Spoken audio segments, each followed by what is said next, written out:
Hello there, I'm Weri Momoshai from AquaHub Kenya, where we deal with different types of irrigation systems. Here, tuko Kitale, Maili 9. We've come here to do correction of an irrigation system that our client had procured from a different irrigation consultant who might have not understood the right irrigation system for this farm, because the farm they are dealing with coffee farming. And for coffee farming, you not necessarily need to use drip irrigation system, but rather button drip irrigation system.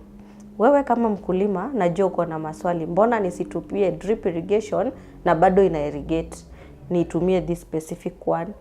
The main reason is because of the water economics in the farm. For instance, drip irrigation iko na very specific spacings. Kuna 15 cm, 20 cm na 30 cm, the most common one that is used, which is ideal to grow mimea kama kitunguu, nyanya or horticultural crops. So it becomes not ideal kwa sababu kuna zile shimo zenye zitakuwa in between hazijapandwa. So that means utakuwa una lose maji mingi sana kwa shamba. Hapo ndio inahitaji unatumia button drip irrigation, because kwa button drip we use a blind pipe, and this blind pipe we only perforate ama tunatoboa mahali tu umepanda muti ama mahali muti itapandwa. Hapo ndio maji itakuwa ina drip directly to the roots of the tree, ina absorb now directly to its roots, because maji na mwagika tu hapo, and you are going to avoid wastage of water in these other emitters mahali hazijapandwa. You may also be wondering, as a farmer, I can still use those shimo to intercrop other vegetables.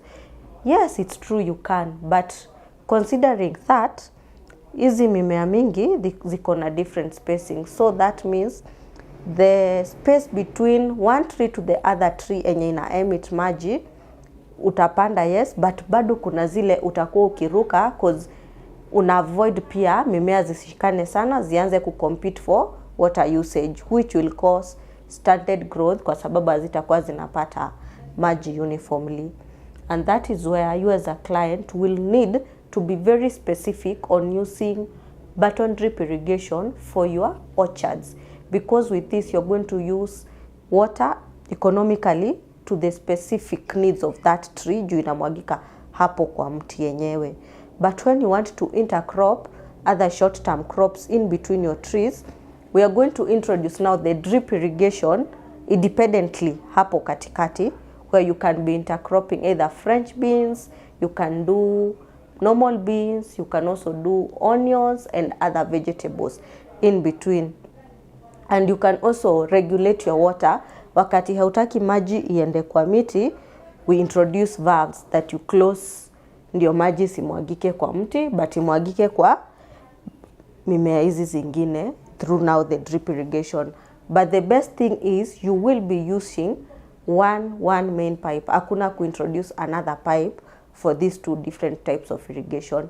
It will be two, but using the same pipe, and also helping you maximize your water usage and also increase your crop production per area without compromising any of the two.